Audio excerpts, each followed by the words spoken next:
Have you heard of the Bright Line trains? Because you need to. This is basically the death train. If I'm a betting man, I'm not getting on a Bright Line train. It's already dangerous enough just being in Miami, let alone trying to take a train in Miami that doesn't seem to want to stop for anybody.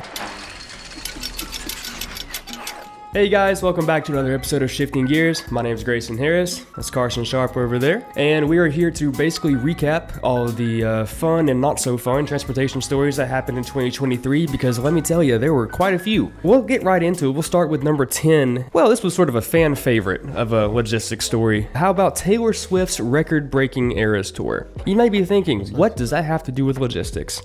Everything. It has everything to do with logistics. We actually have an entire video based on how the logistics of that tour went. Feel free to check that out. We'll link it for you here on the screen. But probably the most impressive part of this tour was the economic impact that it had. We're talking about over $5 billion. She was estimated to bring in close to like 1.5 or 1.6 billion in just her personal revenue. For the over 50 truck drivers, 50 trucks that she had on this tour, she was giving out $100,000 bonuses to each of them. And it wasn't just the truck drivers either. She gave away big bonuses for pretty much everybody on the crew because they were working harder than most tours will ever have to work. I'm excited to see how the international side of things go, because we will be doing a video on that, by the way. We'll do a part 2 of her tour going over the international side of things. But we thought that that was a good place to start off, just because it doesn't seem like a logistics story at first until you dive into it. And if you want to really dive into it, go check out our video on it. We go into much more detail. Moving on from that into more conventionally logistics stories. Carson, when was the last time you took a train anywhere? Last time I took a passenger train, I was going from Birmingham to New Orleans. Shoot, it's probably been 5 years ago. I think the last train I was on was probably like a Disney monorail. But the US government they're trying their darndest to bring these passenger rails back. They put forth a pretty significant investment not that long ago, actually. The FRA is investing around $8.2 billion in passenger rail across the country.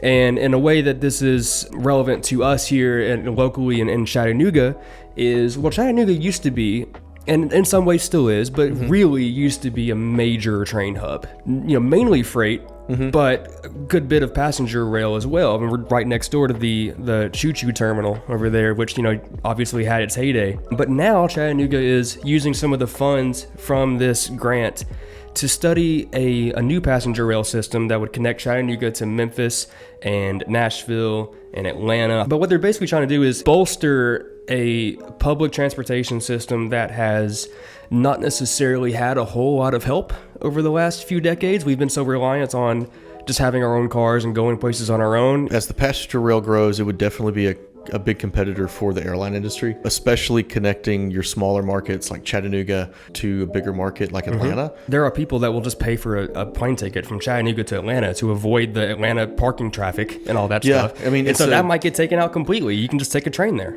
Oh, definitely. I think you definitely would. It'd be interesting if you could integrate security, air security through the TSA into the train. Oh, interesting. So, how to go straight to the airport? So you go straight to the airport. You go through security to get on the train, and then you don't have to when you get to the airport, and it expedites everything. A lot of bureaucratic red tape to go through, but I like that though. Yeah. That's a good idea.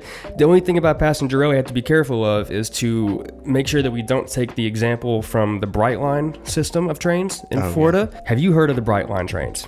Because you need to. This is basically the death train. These Bright Line trains, have had the highest death rate in the US since its Miami to West Palm operations began.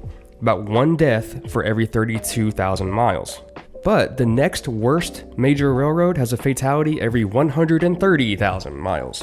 That is over 100,000 miles of difference between Bright Line train and the second worst train in the US. They actually recently completed a high-speed rail line from Miami to Orlando, and that's already had issues. I think it's only been open like a couple months, and people have already died from that as well. I don't think I'll take those odds. No. If I'm a betting man, I'm not getting on a Bright Line train. It's already dangerous enough just being in Miami, let alone trying to take a train in Miami that doesn't seem to want to stop for anybody. It'll probably be fixed when GTA 6 comes out. That's probably how that one's gonna go. I can't wait to see how GTA actually makes fun of the Bright Line train in the game. That's got to be hilarious. I'm sure it will. Dude, I bet that train just doesn't stop. I bet they have it set to where it just runs people over. That's going to be awesome to see.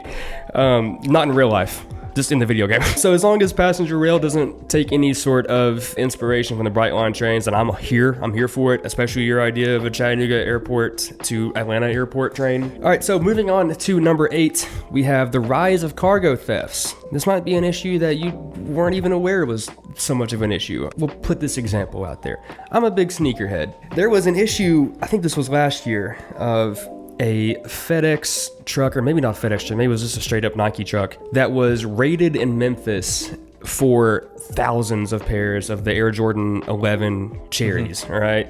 The funny part about this is I'm like, oh, I know where to find those. And I went straight to one of the sneaker reseller sites, and there they were, hundreds of them. And so this has been an issue, at least on my radar, since I couldn't get my Jordans last year. I'm still upset about that. But obviously, the issue goes well beyond shoes. There were 692 incidents of theft in the US and Canada during just the third quarter, all right? And that's a 59% increase from the third quarter of 2022. The main staggering issue here is not that it's, you've got people dressed in ski masks and getting a crowbar and cranking that trailer open. Yes, that does happen. The main catalyst for cargo thefts in 2023 is something called shipment misdirection, and that's up 430% year over year. It's almost like double brokering in a way. I was going to say it's essentially double brokering. It's essentially double brokering, except it never gets to its destination. In this instance, you've got these fake brokers, these fake transportation employees, whatever, that are essentially saying, all right, cool, yeah, we'll take your load, no problem. And then they just send it to the ether. No one knows where it's at. No one knows where it goes until you find it on a reseller site. Isn't that the premise of Fast and Furious? Oh, I think it is. Yeah, stealing, what were they stealing? DVD players? TVs, yeah. Electronics. Moving on to number 7, it's going to be how the U.S. government and international governments all over the globe are pushing for decarbonization in the transportation sector, and how really governments are mandating a shift over to zero emissions or EVs or whatever the case may be. For example, here, the U.S. National Blueprint for Transportation Decarbonization, it lays out a framework of strategies and actions to remove all emissions from the transportation sector by 2050. That's a hefty goal, Carson. All emissions by 2050. You think they can do it? No, I don't. I don't for several reasons. One, I think that's a way too ambitious of a goal.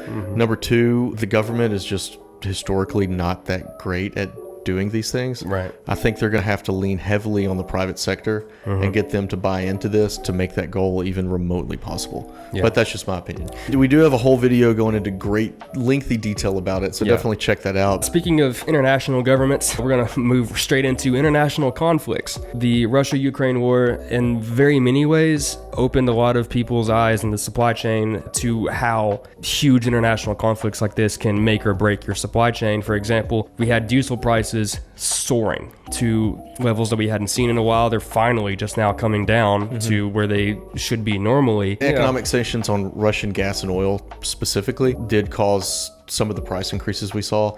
I think the United States, we were a little more insulated than most European countries As we tend to be from a lot of these instances, but they do affect us at the end of the day. Sure. But a lot of the European countries that did purchase a lot of their natural gas and oil directly from Russia, right, when the Nord Stream 1 and 2 pipelines were, I believe one was blown up, and the other, I think the Russians just stopped selling fuel to the rest of Europe. Right. They saw a huge crunch in the supply, and then of course the price went up. There are more sanctions than that. Export sanctions from the US and from many NATO countries to Russia. You see a huge influx in support for Ukraine from NATO countries with exports to NATO to support the effort. And then not only that, more recently, we see the conflict in Israel and the Gaza Strip. Now, interestingly enough, with that conflict being right in the Middle East, where a lot of the world's oil supply comes from, we really haven't seen oil prices go up. As you mentioned,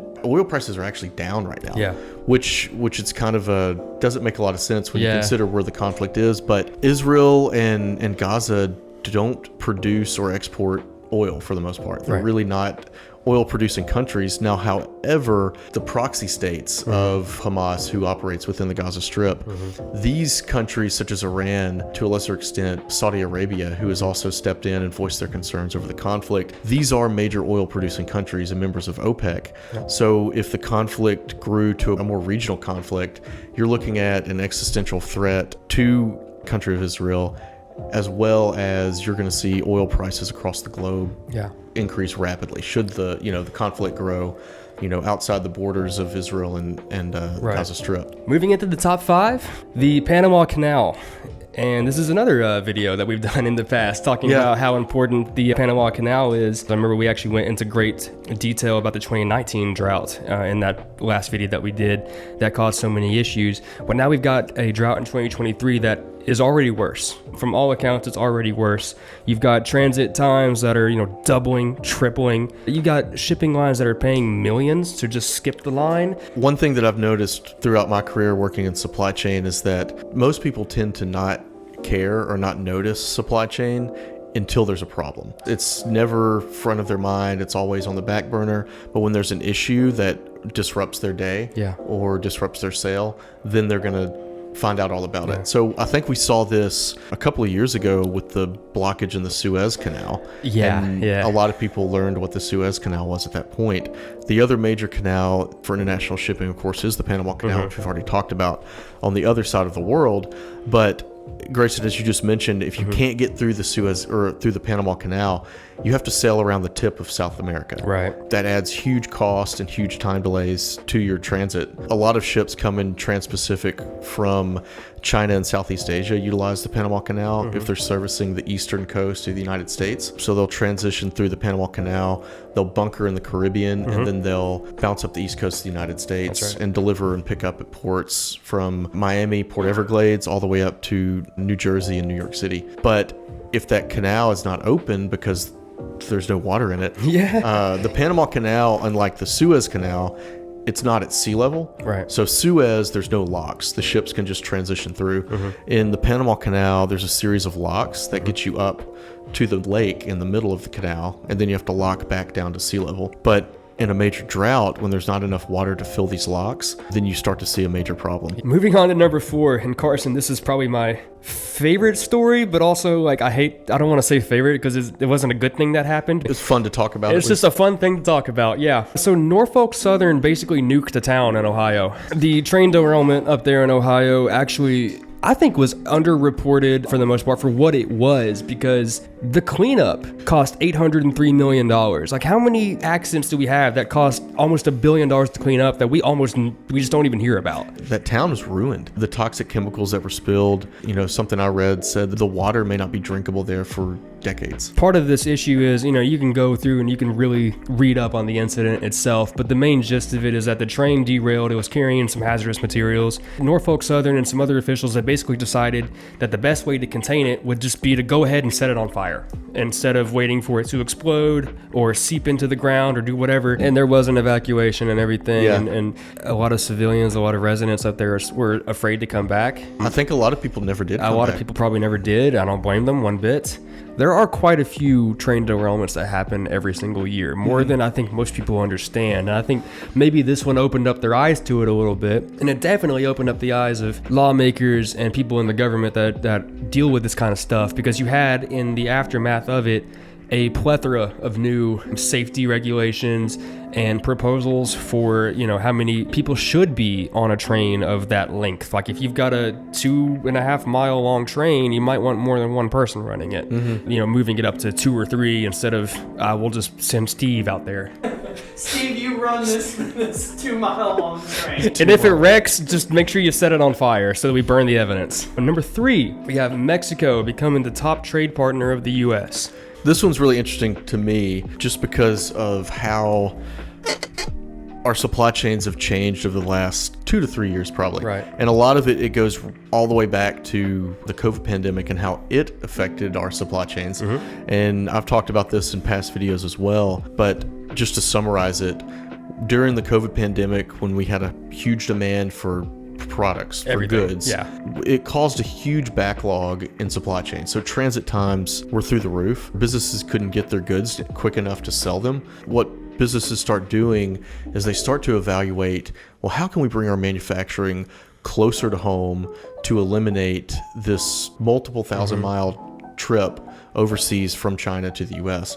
That process is called nearshoring or reshoring. They're establishing their supply chain infrastructure either back in the United States, or in this case, just south of the border in Mexico. And at this point, it's huge for a lot of U.S. manufacturers because the cost of labor in Mexico, in many cases, is actually cheaper than it is in China now. Yeah. Not to mention the savings that you get from getting a truck to cross the border versus getting a container to cross the ocean. Yeah. It's a lot cheaper. In addition to that, the Section 301 tariffs that were implemented during the Trump administration, that's a big factor that a lot of companies use to make the decision to bring their manufacturing either back home or to I was going to say NAFTA country, but NAFTA is no longer in effect. Really a thing anymore, is it? The USMCA replaced NAFTA. It made shipping and trade between the United States, Mexico, and Canada a lot more streamlined and a lot quicker and easier. I think the big winner of Mexico becoming the top trade partner isn't necessarily in Mexico, it's Texas.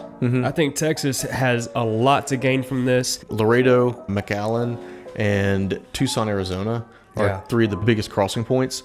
And like you said, we may see other crossing points established just to assist with the influx of new freight. Yeah, I mean, you're already seeing a lot of multi-billion-dollar companies investing in manufacturing warehouses in Phoenix. Phoenix has been a huge one lately for that. Tesla, for example, they're building a huge factory in Mexico. So there are a lot of companies that are taking this and running with it. The writing was on the wall, but we're here now. Mexico is number one.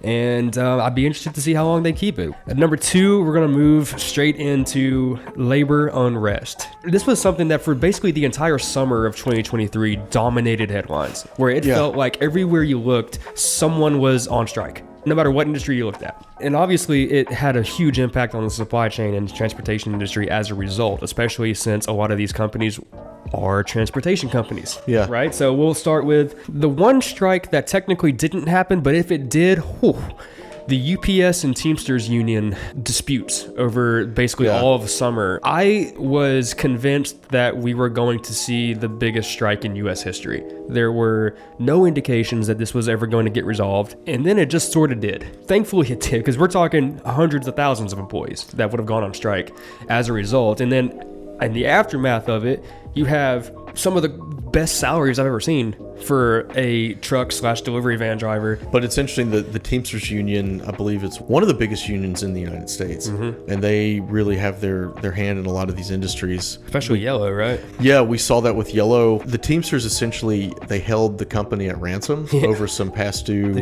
contributions. But at the same time, the Yellow situation was, you have the Teamsters on one hand holding the company hostage. On the other side, you had irresponsible management that didn't do their due diligence. And the combination of the two, well, we see what happens. We also had strikes on some of the ports, like the West Coast ports. You had even strikes up in Canada, also around that same area as well. There was one instance where the port of LA, they just had to shut down for like a couple days or whatever it was. And they weren't the only ones that had to do it, but that was obviously the biggest one. But these mini strikes are kind of a precursor to what potentially could come. When the port starts shutting down, then it obviously ripples throughout the whole supply chain. And that leads us directly into our number one. The fallout from the freight market becoming a little bit more normal this year, as some people would like to call it a recession.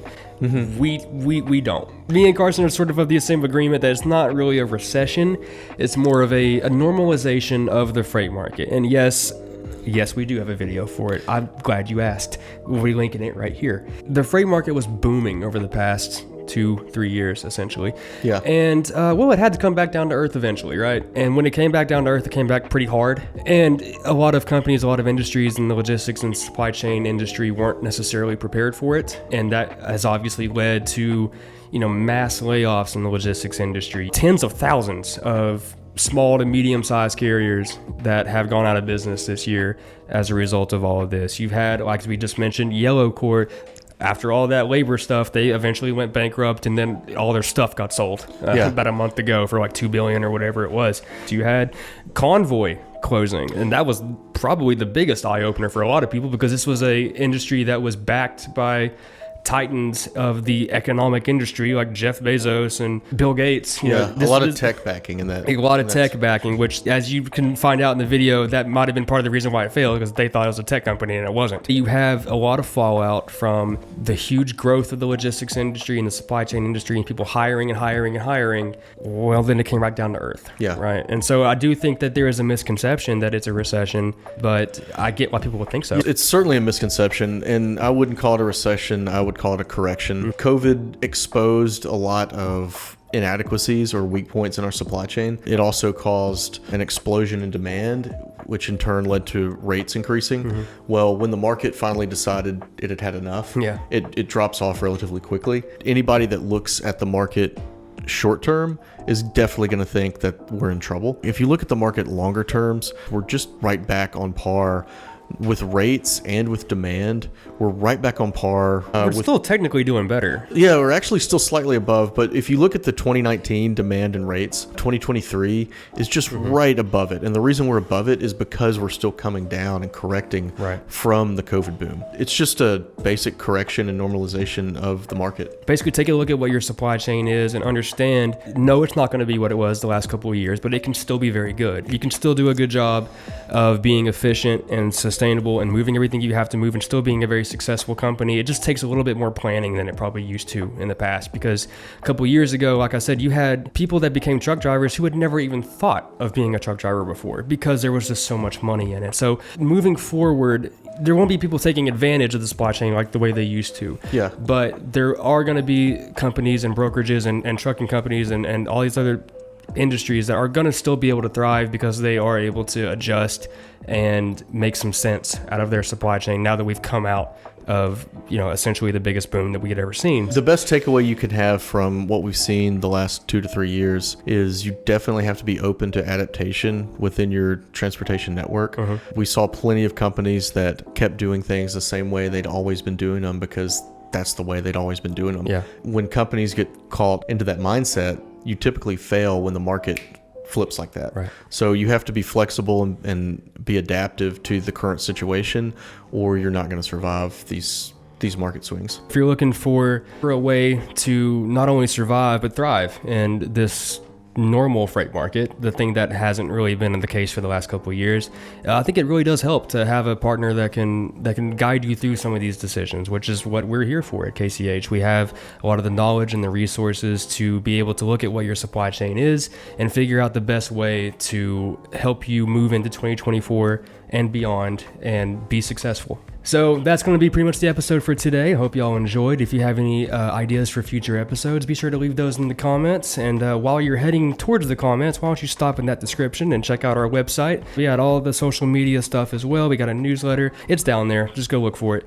Thank you for joining us here in 2023. We can't wait to see y'all in 2024. Yeah, all right. it's been fun. See you guys.